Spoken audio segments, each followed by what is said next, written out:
తాజాగా ఒక 3 సంఘటనలు ఒకదానికొకటి ఇంటర్‌లింక్డ్‌గా జరిగినాయి. ఈ ఇంటర్‌లింక్డ్‌గా జరిగినటువంటి సంఘటనలు ఈ మల్టీ పోలార్ వరల్డ్ అనే పదానికి స్ట్రాటజిక్‌గా జరుగుతున్నాయి అన్నట్టుగా అనిపిస్తుంది. ఇంతకీ ఈ మల్టీ పోలార్ వరల్డ్ అంటే ఏమనుకున్నాము? ఆధిపత్యం. ప్రపంచం మొత్తం ఆధిపత్యం అనేది ఒక్క దేశంలోనే కాదు. ఈ పవర్ అనేది షిఫ్ట్ అవుతూ ఉంటుంది అని చెప్పి చెప్పుకున్నాం. దాన్నే మనం మల్టీ పోలార్ వరల్డ్ అని చెప్పి కూడా అనుకున్నాం. అయితే ఇప్పుడు జరిగినటువంటి ఈ 3 సంఘటనలేంటి? మొదటి సంఘటన ఏంటి? ఇరాన్‌కి, అమెరికాకి మధ్య జరుగుతున్నటువంటి హై వోల్టేజ్ చర్చలు. రెండో సంఘటన ఏంటి?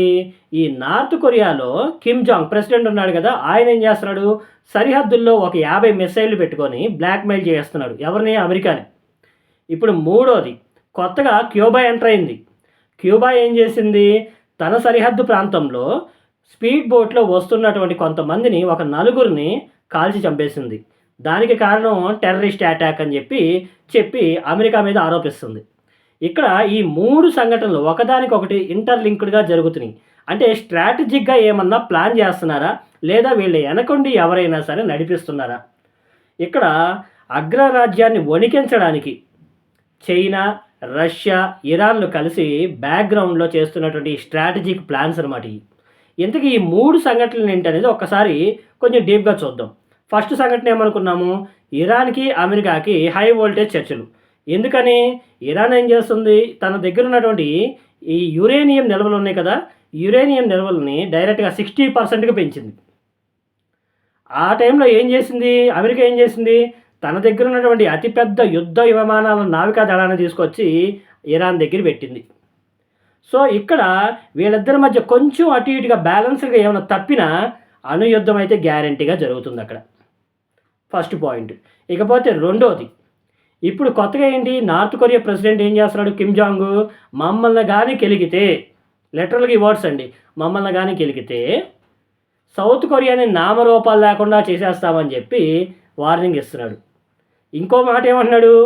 అయితే మేము అమెరికాతో చర్చలకు సిద్ధంగా ఉన్నామని చెప్పి సంకేతాలు ఇస్తున్నాడు.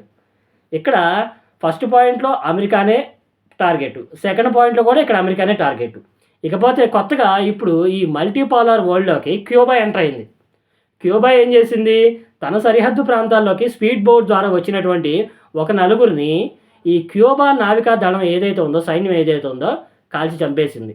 చంపేసిన తర్వాత వాళ్ళు ఏం స్టేట్మెంట్ పాస్ చేస్తున్నారంటే, ఇది అమెరికా కావాలని చేసినటువంటి మే ఈ టెర్రరిస్ట్ అటాక్ అని చెప్పి వాళ్ళు చెప్తున్నారు. కానీ అమెరికా ఏం చేస్తుంది? అయ్యా బాబు మేమేం చేయలేదు. దీన్ని మేము తీవ్రంగా ఖండిస్తున్నామని చెప్పి వాళ్ళు కౌంటర్ అటాక్ అయితే ఇచ్చారు. ఇక్కడ ఈ 3 సంఘటనలు ఒకదానికొకటి కంటిన్యూషన్‌గా జరగటం అమెరికా మీద కొంచెం ప్రెషర్ అనేది బిల్డ్ అవుతుంది. ఈ అమెరికాని ఈ రకమైనటువంటి ప్రెషర్‌లోకి బిల్డ్ చేసి తన ఆధిపత్యాన్ని స్లోగా డైవర్ట్ చేయాలని చెప్పి బ్యాక్‌గ్రౌండ్‌లో ఇరాను, రష్యా, చైనా ఇంటర్నల్‌గా స్ట్రాటజిక్‌గా పక్కాగా ప్లాన్ చేస్తున్నాయన్నమాట. సో, మరి ఈ విషయాల గురించి మరి మీకు ఇంకేమైనా డీప్‌గా తెలుసుంటే నాకు కామెంట్స్‌లో చెప్పండి.